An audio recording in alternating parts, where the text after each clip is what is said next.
You have to remember that is the world's information in your pocket. Should we jump into OpenAI? Yeah, they came with two big news. First off the press is gpt-oss, which is two state-of-the-art open weight models. And you've got 120 billion parameter model and a 20 billion parameter model. Apparently deployable on consumer hardware. We'll get into a little theory that I have coming up in a bit. And these are fitted with the Apache 2 license, meaning that you can reuse them, post-train them, do what you like with them, put them anywhere, and OpenAI can't take a cent from you, which is really, really cool. The performance is on parity with O4 Mini, and this is the 120 billion parameter one, and the 20 billion parameter is kind of like O3 Mini. So we're not talking like amazing models here, but there's something you can download and run on most hardware, particularly the 20 billion parameter model. I don't know the exact sort of size of that, but apparently you can run it on 16 gig of RAM.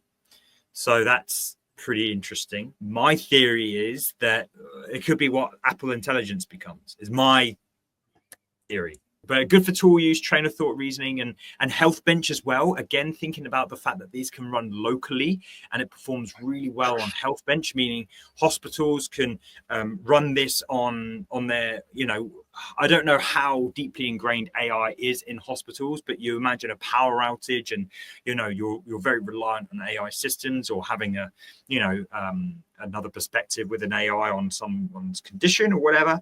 Getting good results on health bench is a really nice place for it to be good at, right? Got adjustable chain of thought, which is really nice. So you can actually say, give me some quick results, or you can make it massive if you want some deep thinking and all the rest of it. I guess more for the health bench sort of stuff. A mixture of experts, which as we learned last week, is basically a way for you have designated experts that basically encapsulate a certain portion of the data set. So 100 billion parameters activates 5.1 billion parameters per token. So there's an expert dedicated to 5.1 billion parameters, and it's like a specialist in that subject, basically. So improves performance because, again, you're only activating 5.1 billion parameters on that 120 billion parameter model, whereas the 20 billion parameter only activates 3.6 billion parameters. So you're getting that increased performance, you're getting the responsivity and things like that.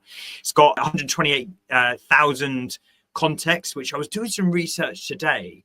And, when GPT first came out, GPT-2, I think it had only 6,000. Let's be real, Google talk about a million parameters, but I think context size is way overrated.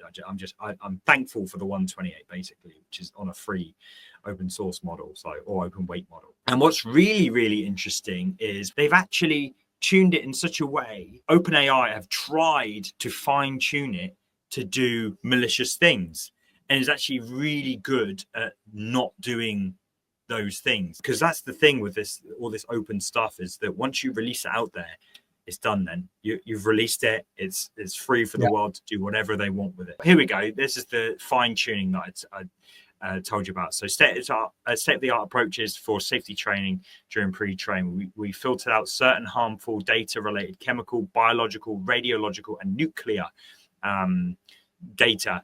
And during post-training, we use deliberative alignment and instruct hierarchy to teach the model to refuse unsafe prompts and defend against prompt injection. So again, just that safety thing. Just lastly, there is a $500,000 bounty if Red Hat challenge, basically. So if you can crack this nut and reveal vulnerabilities, OpenAI are offering 500. So red teaming challenge. So there you go. Get on it, boys. So you get $500,000 if you can break into this, and then Mark Zuckerberg will probably hire you. Yeah. Yeah. For like a couple $1 million at least. Obviously, open source and open weight isn't a brand new thing, but let's be clear, OpenAI are good, and they have humanity's best interest at heart, whereas you don't know these open source and whatever models, we often don't know what the that you don't know whether they're aligned in the same sort of Yeah. ways. Again, so we're all taking it at face value, but I've not had a chance to use it. I've seen mixed responses basically on how good and how fast this model is. I don't know if you've dug into it at all. Or Honestly, no. I want to mention a few other things. So one, the Apache 2 license.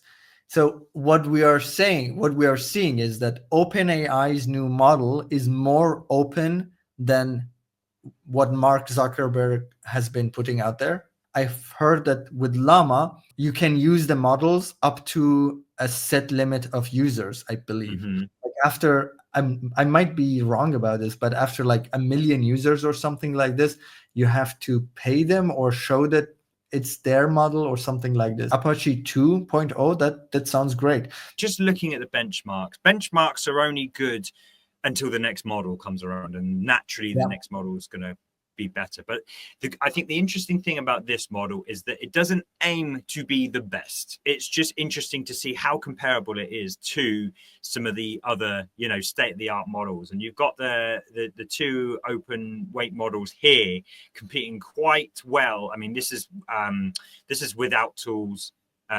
This is with tools, without tools, with tools, without tools, and it's still not, it's competing very well with O3 and O4 mini here. So it's just by comparison really, and it stands its ground. The other thing to end on really is like these open models, these locally runnable models, particularly the 20 billion model.